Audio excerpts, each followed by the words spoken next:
Pamela Van Meer, and March is Colon Cancer Awareness Month. And colon cancer is the second leading cause of death among cancers for men in Canada. 26 Canadians will die today from colon cancer. I have ulcerative colitis, and that means I'm at increased risk for colon cancer, and I have to go every year for a colonoscopy, which isn't fun, but it's important. And I am going to speak right now with Kawartha Lakes Police Chief John Hagarty, who also had to have a colonoscopy yesterday, right? I had it yesterday, yes. Okay, was that your first one? First one. Welcome to the club. Thank you. So why did you have to have it? Well, I didn't have to. The interesting thing was my family doctor, when I had my annual physical 7 years ago, recommended that I have it done. He had a couple of his patients that if they had it done, then they would have survived their cancer. And so 7 years ago, he sent me to a specialist. I went to the appointment, and I decided not to do it based on absolutely no family history. So I went back in January, and really based on having another chief friend of mine who had an annual physical and found out that he had cancer. And I thought, it's about time I had my annual physical again, because the last one was 7 years ago. So I went in to my doctor, but I also told him that my dad last year had a colonoscopy and had some polyps that had to be removed, and they were precancerous. But I thought, he's 23 years older than me, and he had to have this done, and really encouraged me to go ahead and get it done as well. So my doctor agreed, sent me to the specialist, he agreed, and away I went. And that's something that you said you were hesitant to do, right? And I think that's a normal thing, because there's a little bit of a stigma involved, and it's something people don't like to talk about it, and it's uncomfortable. But you went ahead and did it anyways. Well, I thought it was, I have a young daughter, and I'd like to be around for a long time, and I have 3 grandchildren. I'd like to be around for a long time. It just makes sense to me that if you can do something proactive that could prevent something serious like colon cancer or anything else, then why not do that?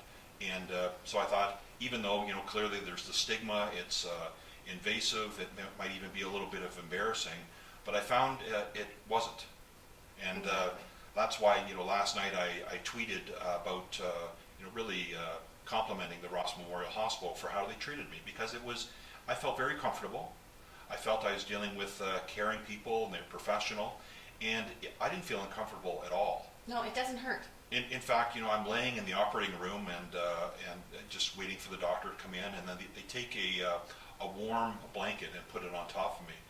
I felt like I was in a spa, right? Yes. I thought, are you kidding me? I was very comfortable and very caring, and after the procedure, they put me out completely, which people may or may not know about, and then I woke up in another recovery room with no ill effects whatsoever, and no polyps, which is good news as well. Great news, yeah. That's one thing I don't think people understand, is that it doesn't hurt. It is a little bit uncomfortable, but it doesn't hurt, and it's a lot less painful than dealing with cancer. That's always the way I looked at it. Well, the inconvenience is, you can't eat for a day, which was surprisingly easy for me to do. Maybe I have enough reserves to keep me going through. I just drank a lot of Gatorade. I was still able to drink coffee, and you do have to clean out your system, yeah, which is fine. So I took the day off just to make sure that that was as convenient for me as possible, and then I was in and out of the hospital probably in 2 hours. Yeah, I arrived there for a little bit after 11. I was out by 2, so I guess 3 hours. It was right. It was very easy to do. To me, the prep is harder than anything, right? That's what people say. The procedure itself is nothing, and the prep is a little bit harder. Now, I've been having yearly colonoscopies for 20 years, and so I'm used to it by now.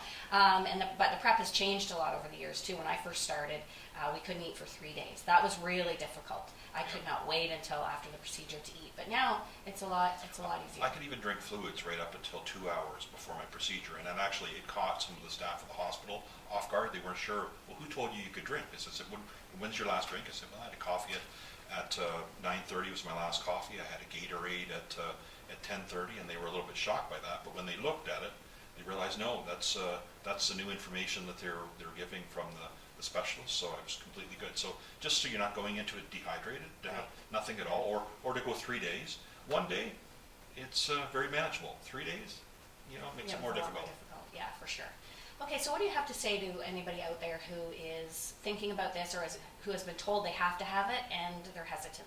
You know, I've heard this recently, and and I think it's a good analogy, that if you were given one car, and that car for you to have that car last you for your entire life, you would take pretty good care of that car. And so we have one body, and we need to make sure that we're looking after that body the best way that we can. And I know men in particular are not very good, I think, at proactive care for themselves, particularly medical care. But it's important. We only have, so, you know, who are you? So if I knew now that I had cancer, I could be dealing with it proactively.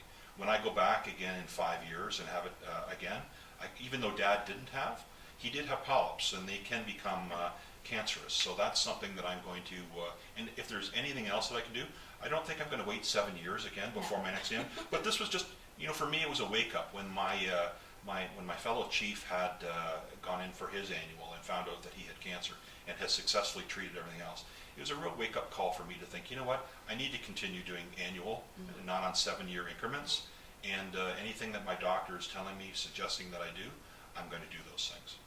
Exactly. Thank you so much, and thanks for sharing your story, and hopefully it inspires others. And it wasn't in my intent to share the story. I just wanted to compliment Ross, but you found it. It's a cause that's dear to my heart, so I really appreciate you doing that. You're welcome. And anybody out there, if you are 50 years of age or older, it is recommended that you do have a colonoscopy, and if you have a family history of colon cancer, then they recommend that you have it earlier. So please do it. Don't be afraid. It's not hard, and it could save your life.